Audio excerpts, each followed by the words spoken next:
আমরা তো এতদিন ধরে শুনে এলাম ভারত হিন্দু রাষ্ট্র হবে, কই হয়নি তো। সবচেয়ে বড় কথা হচ্ছে, যখন মন্দির ভাঙা হয়, সাধু সন্ন্যাসীদের উপর আক্রমণ করা হয়, তখন কতটুকু প্রতিবাদ হয়? কাউকে তো রাস্তায় দেখা যায় না। সাধু সন্ন্যাসীরা ব্যক্তিগতভাবে মার খান, কেউ তাদের পাশে দাঁড়ায় না, কেউ তাদের দেখতে আসে না। সাধুরা ভিক্ষে করে, সাধুদের দল হচ্ছে কেউ নেই কিছু নেই এর দল। তারা যখন মার খায়, তখন কজন সনাতনী যোদ্ধা যারা আছেন তারা কতবার ফোন করেন, কতবার দেখতে আসেন, মার খেলে কটা প্রতিবাদ হয়।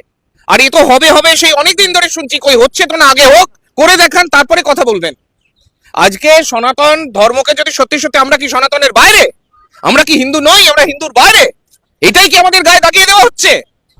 আজকে সনাতনী হিসেবে যিনি প্রকৃত অর্থে হিন্দু সনাতনী হবেন, তিনি সমস্ত ধর্মমতকে সম্মান করবেন, শ্রদ্ধা করবেন, বহুত্ববাদী সংস্কৃতিকে আলিঙ্গন করবেন। এটাই ভারতের পরম্পরা।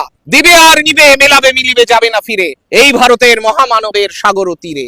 জাগরে ধীরে, হেথায় দাঁড়ায়, দুবাহু বাড়ায়, নমি নর দেবতারে, উদার ছন্দে পরমানন্দে বন্দন করি তারে। সেই তাকে, সেই ঈশ্বর। অর্থাৎ আমরা দেখেছি দেহ মন্দিরের মধ্যে ঈশ্বরের বাস।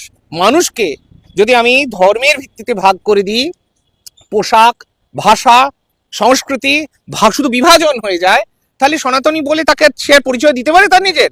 যে হিন্দু, প্রকৃত অর্থে যে হিন্দু, মসজিদে যদি আগুন লাগে, কোরআন শরীফ যদি পুড়ে যায়, সে দৌড়ে যাবে সবার আগে ওটা বাঁচাতে, কারণ সে একটা সত্যিকারের হিন্দু।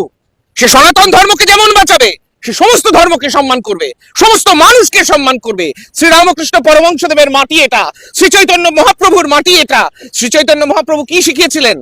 যে ঝগড়া করো, মারামারি করো, কাটাকাটি করো, এইসব। ভগবান শ্রীরামকৃষ্ণ তিনি একটি মসজিদে গিয়েছেন, ধ্যানস্থ হয়ে গিয়েছেন, তিনি দেখতে চেয়েছেন আমি যে ঈশ্বরের উপাসনা করি, অন্যরাও কি সেই একই ঈশ্বরের উপাসনা করে। কৃষ্ণ কালীতে যেমন কোনো ভেদ নেই, ঠিক একইভাবে প্রভু যিশু, মহাবীর, ভগবান বুদ্ধ, ঈশ্বর সেই এক ও অদ্বিতীয়, সেই একজন, এক ব্রহ্ম, সেই একজনেরই উপাসনা করছে। এ একটা আলাদা সম্প্রদায়, এ একটা আলাদা সম্প্রদায়, ও একটা আলাদা সম্প্রদায়। যতক্ষণ দু চোখে মায়া আছে, ততক্ষণ বিভেদ মন্ত্র আছে। যেই দু চোখের মায়া কেটে গেল, তখন সে অভেদ তত্ত্বে বিশ্বাস করে, যাকেই দেখে তার মধ্যে ঈশ্বর তত্ত্ব খুঁজে পায়, সবারই আমি নমি, শ্রদ্ধা করে। তো কই, আমি তো এরকম কথা বলতে শুনলাম না এত বছর ধরে।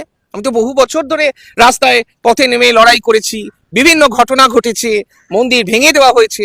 মন্দির ভেঙে দেওয়া শুধু নয়, যে কোনো উপাসনা গৃহ ভেঙে দেওয়া অপরাধ।